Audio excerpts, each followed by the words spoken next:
Hey guys, welcome back to my channel. So it's been a while since I've done a releases video. It's literally been 1 month. I skipped over April just completely by accident, but I feel like it's been forever since I filmed one of these. I guess because technically the last time I filmed it was in February for March, right? Yeah, it's been a long time. So, in case you guys are new here, I do these releases videos at the end of every single month for the following month and talk about the titles that I'm excited about. I go through all of the sequels and the really big titles that don't really need an explanation and give the release dates, and then I get into 5 of my personal most anticipated releases that are coming out. So let's get into the sequels, the big releases, and then we'll get into some details. So as far as sequels go, I think the biggest one that everyone is like losing their minds over is Finale by Stephanie Garber, and this comes out on May 7th. Also on May 7th, we're getting Broken Throne by Victoria Aveyard.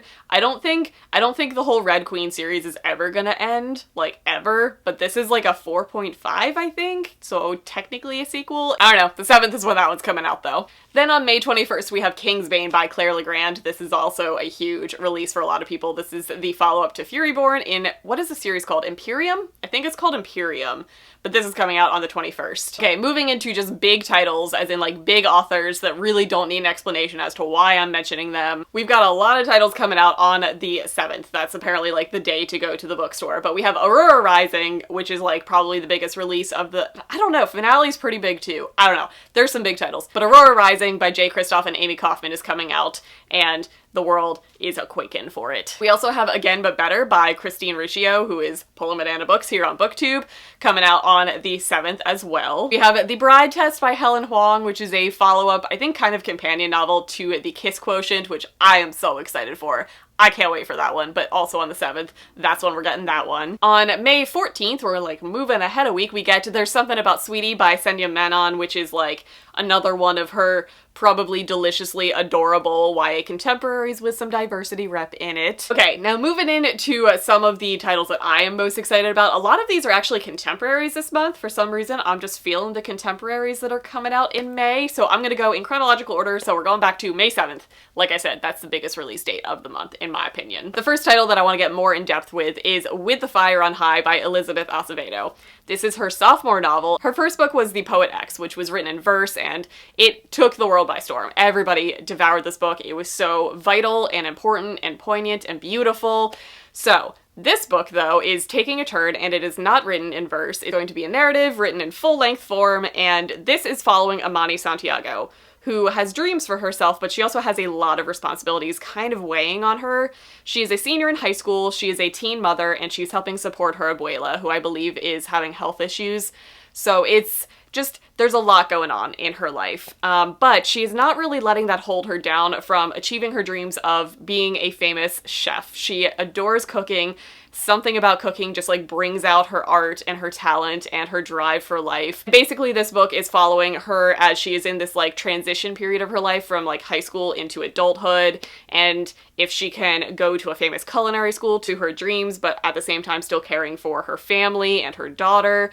So it sounds like it's gonna be heavy, and it's gonna be real eye-opening and poignant and amazing. And in true Elizabeth Acevedo fashion, I'm gonna devour it and I'm gonna love it. Also, can we talk about this cover? Like, it's amazing, right? That one is coming out on May 7th. We're starting at the beginning of the month, and we'll go on from there. Also coming out on May 7th is Hope and Other Punchlines by Julie Buxbaum. I fell in love with Julie Buxbaum's writing with What to Say Next last year. That book blindsided me, and it has turned her into an auto-buy, auto-read author for me.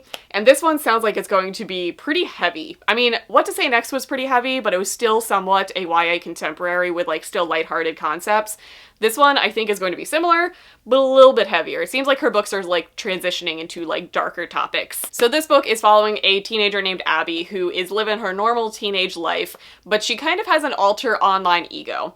Basically, she was photographed in front of 9/11 when 9/11 happened as a toddler. I believe she was an infant or a toddler, and it basically was one of those pictures like in National Geographic that just kind of like sweeps the nation. It's just like a symbol of hope. Like, I think it was her as a toddler standing there with a balloon in front of like destruction behind her. And that single photograph has kind of turned her into this like internet icon. So she's trying to live her normal teenage life, but at the same time, she is this like famous baby, if that makes sense, which is a really cool thing to read about because that exists. Like, there are definitely things, like there are definitely photographs that everybody around the world can recognize, and it's the story behind that person and how they've like grown beyond that one occurrence that she possibly doesn't even remember. She's trying to live her basic normal teenage life while knowing that she is this like beacon of hope for a lot of people who were drastically affected by the effects of 9/11. But she basically gets an opportunity to go away to be a camp counselor at this summer camp, and she thinks this is like her opportunity to like really come into her own without this like internet fame following her, because the kids that are there aren't gonna know that it's her. But when she gets there, there's a boy there who is drastically affected by the effects of 9/11, and I believe it's their relationship and their friendship and how she can kind of help him heal and he can help her come into her own identity.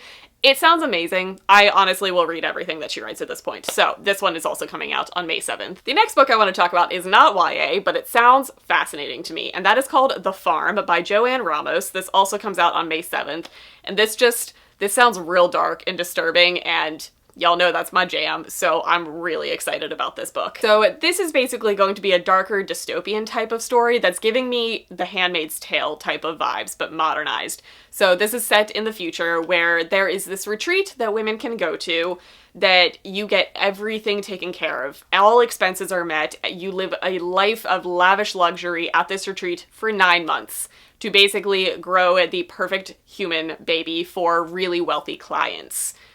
Hence the name The Farm. So it's going to be a really heavy conversation about motherhood and growth and wealth and money and how that can affect the society for people who can't have these perfect children that they want so they can grow them in other women.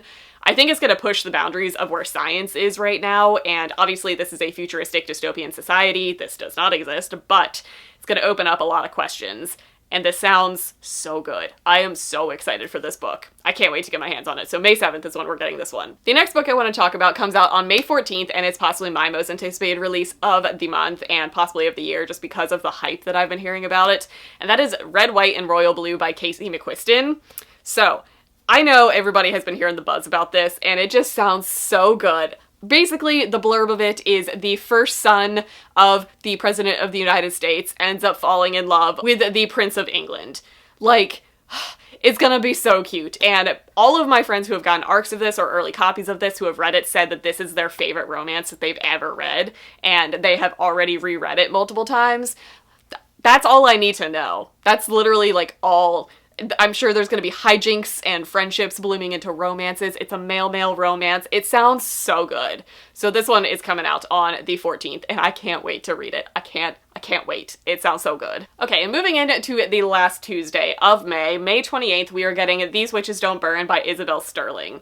This sounds so good. Again, I love this cover. Just feeling this cover a lot. So this book is following Hannah, who is a witch, like a real witch. She is what is known as an elemental, which means she can control all 4 elements, as you would assume with the name Elemental. And like any good witch story, this is set in Salem, Massachusetts. So this is a contemporary setting, set in like high school, just normal teenage life, but you know, magic. And you can't do the magic in front of regs, who are normal, non-magical people. So obviously we have the forbidden, hidden magic trope, which honestly is a trope that I adore. It's one that'll never get old in my mind. So basically her and her coven find evidence of dark magic occurring, and the forces of the universe align, and she is forced to work with her ex-girlfriend on this, which is something that she is not okay with. They did not end on good terms. So basically we got witches, we got magic, we got contemporary Salem, we have some queer representation in it. This book is everything that I need in my life. I've heard good things about it from the people who have read early copies of this. It sounds great. I can't wait to get my hands on a copy of this. So this one is coming at the very end of May, so this one's coming on the 28th. That is it for this video. That's all I got for you guys. There are tons of titles coming out. I could honestly go on forever in this video, but I try to narrow it down to just 5, and those are the 5 that like are really piquing my interest this month.